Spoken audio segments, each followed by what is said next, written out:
Assalamualaikum warahmatullahi wabarakatuh. Selamat siang, Pak.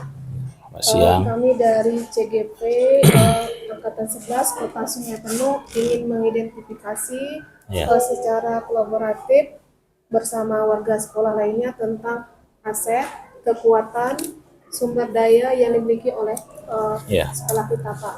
Misalnya untuk yang modal manusia seperti apa, Pak? Ya, baik. Terima kasih atas waktu yang diberikan yang berkaitan dengan aset yang ada di sekolah ini, terutama yang berkaitan dengan manusia, dimulai dari kepala sekolah, kemudian guru, kemudian komite dan siswa. Kalau untuk kepala sekolah yang berkaitan dengan kualifikasi pendidikan, alhamdulillah kita sudah S2, kemudian guru-guru juga hampir semuanya sekitar 40% sudah menyelesaikan pendidikan S2, dan termasuk juga tenaga kependidikan yang tata usaha, ada juga yang sudah kualifikasi S2. Kemudian di sekolah kita juga punya komite yang merupakan bagian daripada orang tua siswa. Kita menjalin kerjasama dengan komite dan segala kebutuhan yang berkaitan dengan sekolah yang berhubungan fisik. Kita juga bekerjasama dengan komite yang pengurusnya juga secara kualifikasi bahkan S3 ketua komite kita, Pak Dario, Dr. Dario.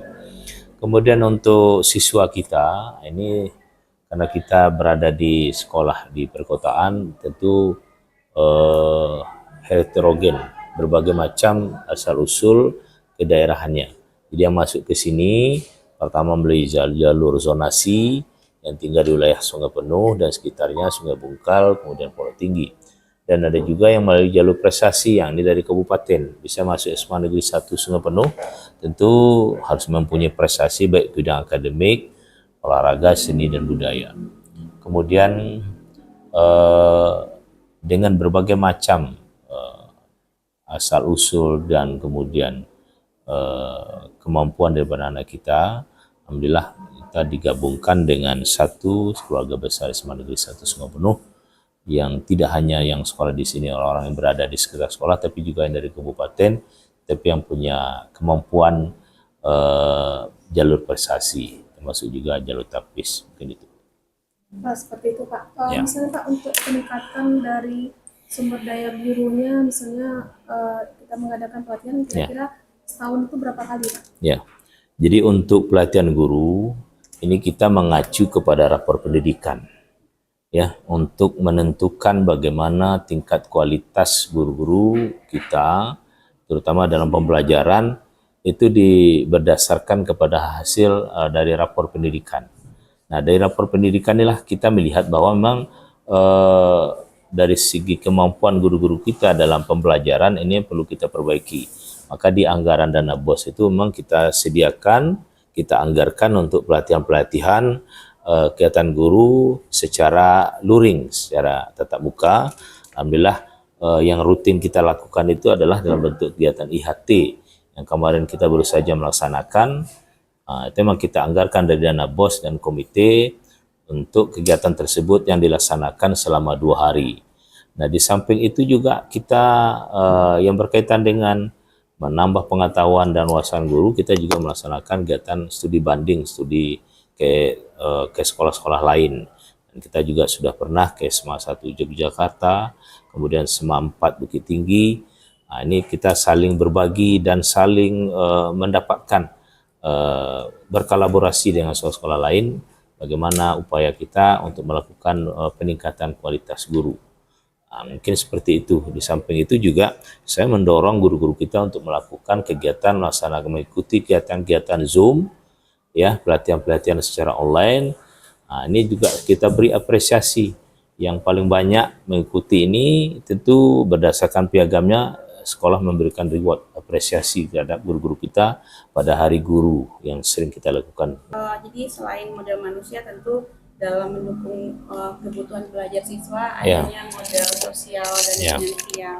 Nah, yang pertama yang saya tanyakan adalah modal sosial itu apa saja yang modal sosial yang ada di SMA Negeri 1 Sungai Penuh? Ya, jadi terlaksananya proses pelaksanaan pembelajaran di sekolah ini tidak serta-merta hanya di lingkungan sekolah saja. Kita pasti membutuhkan kerjasama dengan instansi terkait, terutama misalnya yang berkaitan dengan kesehatan. Kita bekerja sama dengan puskesmas dan dinas kesehatan yang secara rutin melaksanakan imunisasi dan memberikan tambah darah dan pemeriksaan kesehatan, terutama untuk siswa-siswa yang perempuan.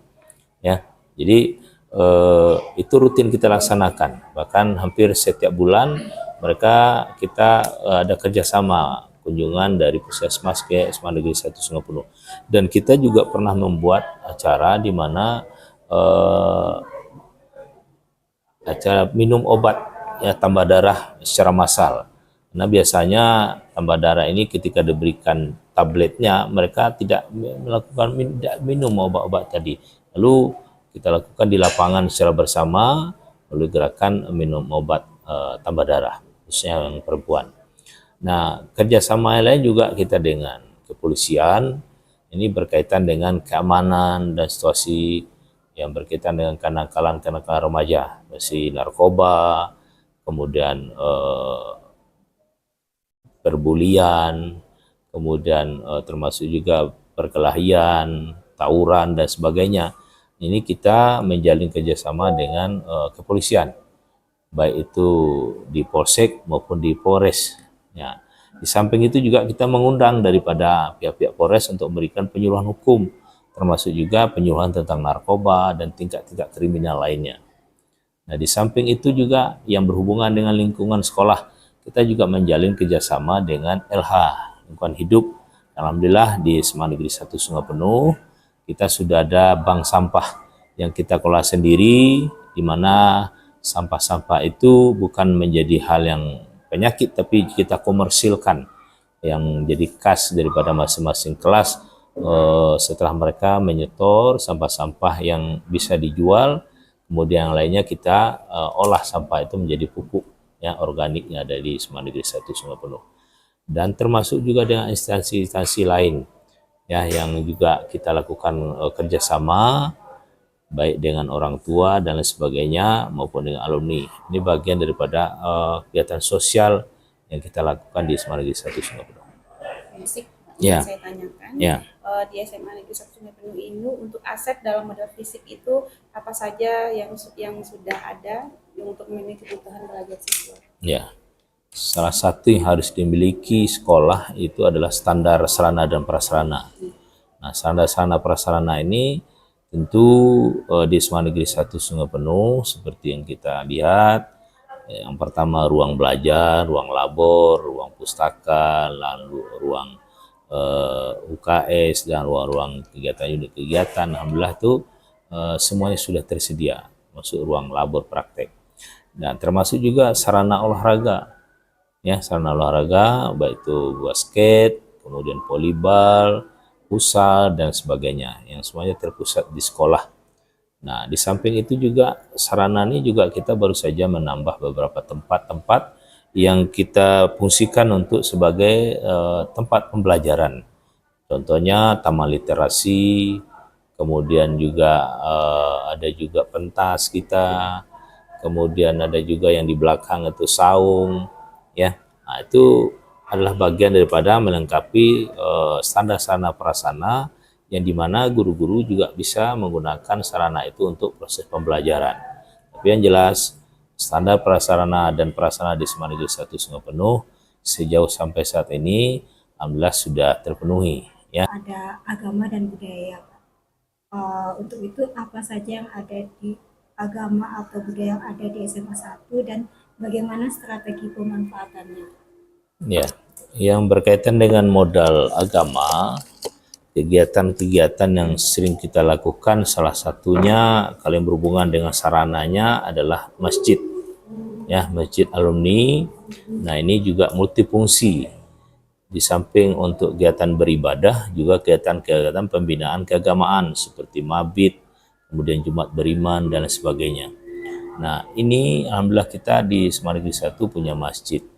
Kalau masalah keagamaan, kegiatan-kegiatan yang kita laksanakan Setiap Jumat kita melaksanakan Jumat beriman. Dan setiap pagi kita membaca Asmaul Husna sebelum belajar. Kemudian setiap zuhur kita pergilirkan jadwal sholat berjamaah.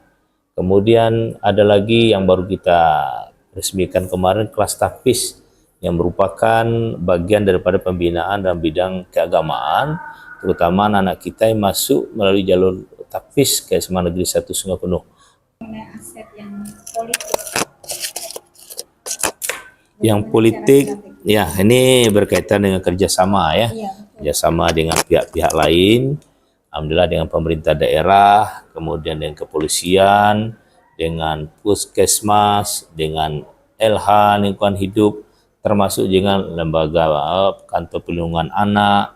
Nah itu kita selalu mengadakan kerjasama, dan di kegiatan-kegiatan di sekolah juga di program sekolah kita menganggarkan itu.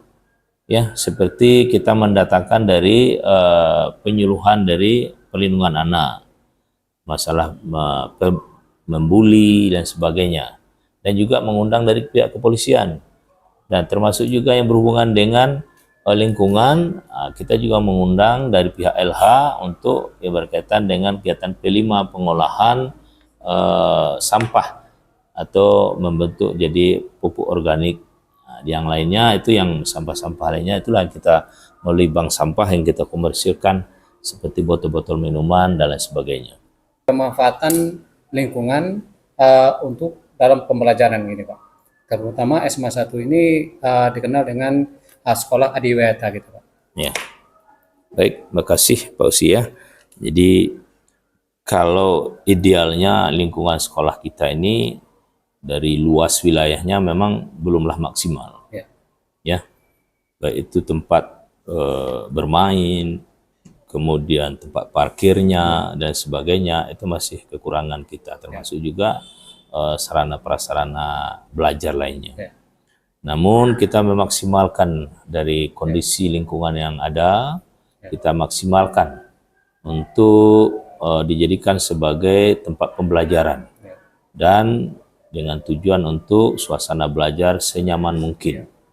Dan ditambah lagi kita memanfaatkan lingkungan kita untuk menanam berbagai macam jenis tanaman, termasuk juga bunga, dan kita juga punya greenhouse yang juga menanam jenis-jenis tanaman yang di situ, dan juga ada kita memanfaatkan lahan kita yang di depan sekolah kita ini ya, menanam kangkung, kemudian cabai, tomat. Nah, inilah salah satu pemanfaatan lingkungan. Dan alhamdulillah kita mempunyai 2 predikat sekolah ini, sekolah adiwiyata dan sekolah sehat. Nah, ini tentu sebagai acuannya, indikatornya dilihat dari lingkungan sekolahnya, kerindangannya, kebersihannya, kemudian kenyaman lingkungannya. Ini menjadi dasar maka kita ditetapkan sebagai sekolah adiwiyata dan juga sekolah sehat. Nah, dengan jumlah siswa yang sangat besar, nah, kita memaksimalkan membuat tempat-tempat bermain bagi mereka dan juga tempat belajar. Jadi saya sampaikan tadi ada taman literasi, ada saung, ada juga pentas. Tentang model finansial nih Pak. Ya. Jadi apa modal finansial atau platform finansial yang mendukung dalam proses pembelajaran ini Pak? Ya. Untuk sampai saat ini kita mempunyai 2 sumber anggaran yang ada di sekolah. Pertama dari dana BOS, yang kedua dari komite. Sebetulnya ada yang ketiga dari pihak ketiga yang tidak mengikat, ya baik itu orang tua maupun alumni yang juga ikut mempunyai andil terhadap pembiayaan yang ada di sekolah, terutama untuk pembangunan fisik seperti masjid. Jadi yang sampai saat ini kita yang jelas itu 2 tadi itu, dana BOS dan juga dari komite.